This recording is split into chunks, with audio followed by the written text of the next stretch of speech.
Hello, welcome back. We're live at Geneva, the biggest motor show in Europe, and we're here broadcasting to the readers of Wired magazine at wired.co.uk and also Volvo fans on facebook.com/Volvo. Now, I've come to the very back of the stand to give you an idea of how busy we still are. It's 2.5 hours since the press conference. I've been really surprised by how busy it's remained. The buzz is still going on here. And one of the designers just said to me, yeah, you know, a lot of that is the competitors who are here taking pictures, looking at the V40. And you know, when your competitors are that interested in it, that you've designed something a bit special.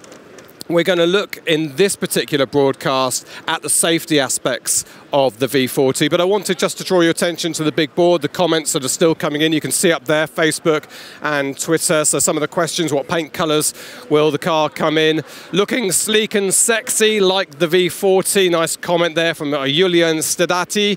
Lars Bengstrom says the daytime running lights seem like they're completely new for Volvo. And question there, what is the top speed on this baby? So we'll see if we can get that answered. Let me move over and meet our friend Thomas Broberg. So Dragon, if you come around that way, and I'll bring Thomas, you can come in this way. With so many people still here, so much interest in the V40. Isn't it great? It is. Thomas Broberg is the senior safety man at Volvo, which in my book makes him the senior car safety man on the planet. No, I'm just one part of a very dedicated and proud team working extremely hard to define new technology. You should be proud, Thomas, and you're being very modest there. I want to talk to you specifically about the big new innovation for the V40, which is the pedestrian airbag. Now, this began because they wanted sleeker lines. The innovative solution from you is the airbag. How does it work? Well, we have sensors along the bumper here that feels when you have a contact with a pedestrian in speeds between 20 to 50 kilometers an hour.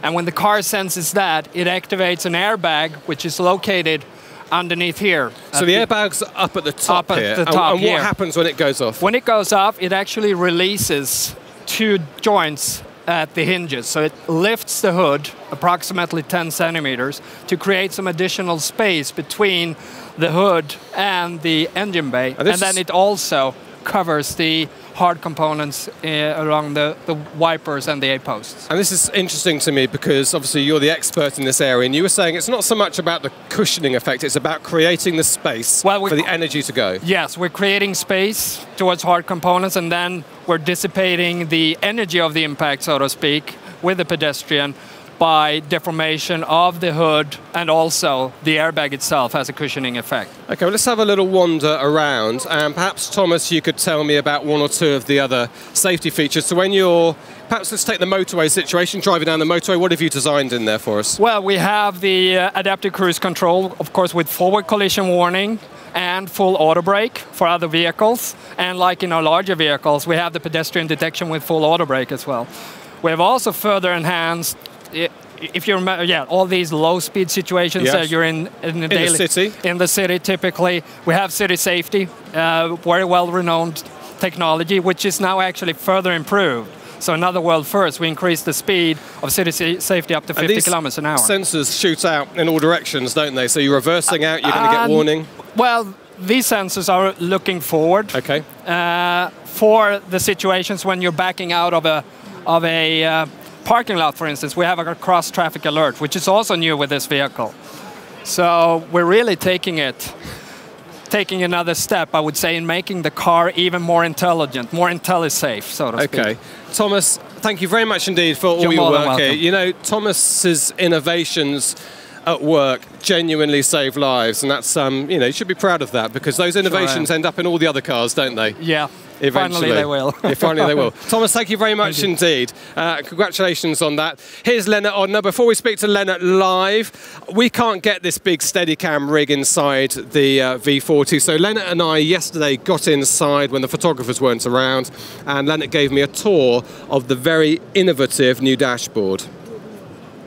Well, here we are inside the car, Lennart, and the first thing to say is how spacious and airy and roomy it feels, which we know that's something you've been working on. But what I specifically want to look at, because we can inside, is this dashboard, which is customizable. You can change it. Yeah, we call it the interactive dashboard, which can easily be changed by just pushing the OK button and then scroll the wheel.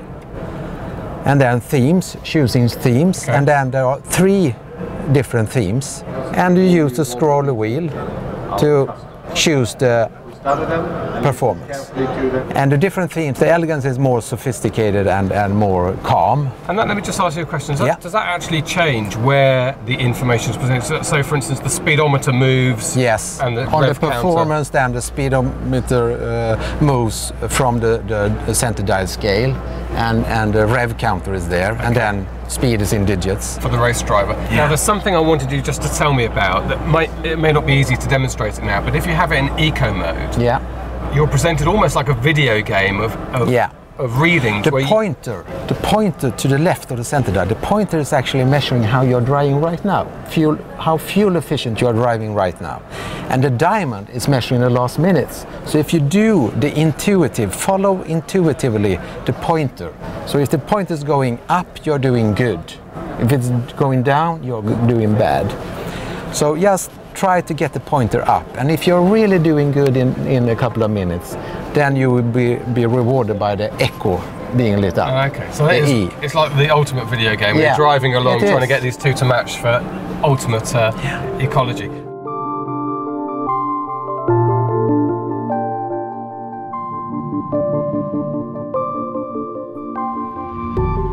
Well, we're back live. Here is Lennart. Lennart, in addition to what you can do in the car, when you walk away from the car, there's another innovation here that you can take some of the controls with you.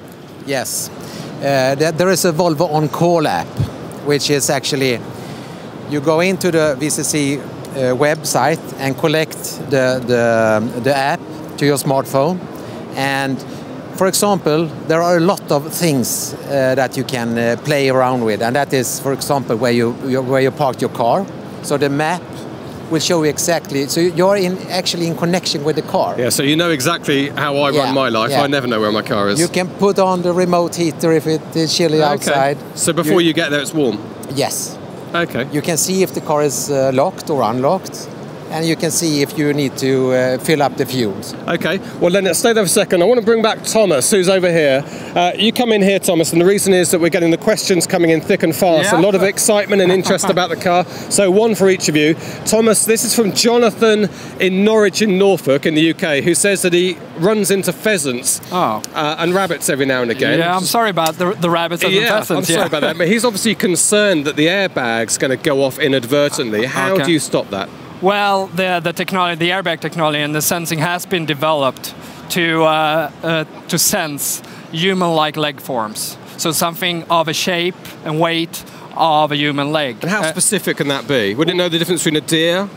Yes. I mean, we have designed it to feel out the specification, to really feel the weight size, the weight of a human leg form, and we've done that in all various situations, different temperatures. Well, that's great, and perhaps Jonathan should drive a bit more sensibly. Yeah. And one quick one for you, Lennart. What's the top speed of the V40? The V40's top speed is 255 kilometers an hour. Okay, and that's the higher rated engine, and a lot of the average ones are about 180, 190? From 190 up to 255. Not recommended unless perhaps you're on the German Autobahn. Gentlemen, thank you very much indeed. It's been a real pleasure broadcasting to wired.co.uk. Thank you so much indeed for joining us. You can switch back to facebook.com/Volvo for our next broadcast, which will be a Q&A live with the President and CEO, Stefan Jacobi. Until then, I'm going to go off on this moving turntable and we'll catch you later. Goodbye.